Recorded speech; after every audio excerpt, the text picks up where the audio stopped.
সব কিছু হারিয়ে নিঃস্ব হয়ে যাওয়ার পর আয়নার সামনে দাঁড়িয়ে নিজের চোখের দিকে তাকিয়ে হাসি মুখে বলতে পারেন তো, খেলা মাত্র শুরু হয়েছে। যখন পকেট শূন্য, চারপাশের চেনা মানুষগুলো নিখোঁজ, আর আপনার সাজানো ক্যারিয়ারটা তাসের ঘরের মতো ভেঙে পড়ছে, তখন কি আপনি কান্নাকাটি করবেন নাকি নতুন করে ইতিহাস লেখার প্রস্তুতি নেবেন?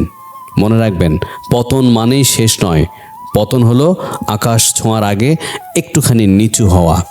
যারা ভয় পায় তারা হারিয়ে যায়, আর যাদের শূন্য থেকে শুরু করার কলিজাটা আছে, পৃথিবী একদিন তাদের পায়ের নিচে এসে নত যেন হয়। আজ আপনার কাছে কিচ্ছু নেই, তাতে কি? আপনার আছে, আপনি নিজেই তো আছেন।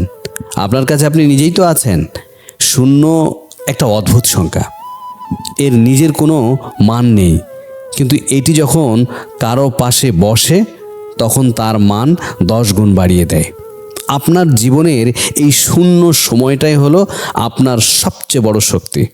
কারণ যখন আপনার কাছে হারানোর কিচ্ছু থাকে না, তখন আপনার পাওয়ার জগৎটা হয়ে যায় অসীম। সফলতার চূড়ায় পৌঁছানো মানুষেরা আকাশ থেকে পড়ে আসেনি, তারা প্রত্যেককেই জীবনের কোনো না কোনো মোড়ে একদম মাটিতে মিশে গিয়েছিল। কিন্তু তফাৎটা হলো, তারা মাটির সাথে মিশে থাকতে রাজি ছিল না, তারা ধুলো ঝেড়ে উঠে দাঁড়িয়েছিল।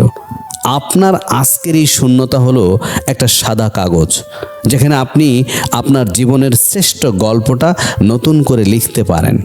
কেউ আপনাকে সাহায্য করছে না, ভালো তো, নিজের সাম্রাজ্য নিজেই গড়ার আনন্দই আলাদা। অজুহাত দেওয়া বন্ধ করুন। আমার কাছে টাকা নেই, আমার বয়স হয়ে গেছে, মানুষ কি ভাববে, এইসব ফালতু চিন্তা ঝেড়ে ফেলুন। মনে রাখবেন, ফিনিক্স পাখি নিজের ছাই থেকেই জন্ম নেয়। আপনার ভেতরে যদি সেই আগুনটা থাকে, তবে কোনো বাধাই আপনাকে আটকাতে পারবে না। শূন্য থেকে শুরু করতে গেলে আপনার ইগো বা অহংকারকে আগে বিসর্জন দিতে হবে।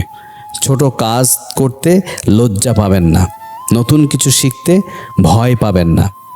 আজ যারা আপনার শূন্যতা দেখে হাসছে, কাল তারা আপনার পূর্ণতা দেখে হাততালি দেবে। উঠে দাঁড়ান, কোমর বেঁধে নামুন। শূন্য থেকে শিখরে যাওয়ার রাস্তাটা কঠিন ঠিকই, কিন্তু সেই রাস্তার শেষটা বড় বেশি সুন্দর। আপনার কি সেই সাহস আছে? থাকলে আজ থেকেই শুরু হোক আপনার নতুন যুদ্ধ।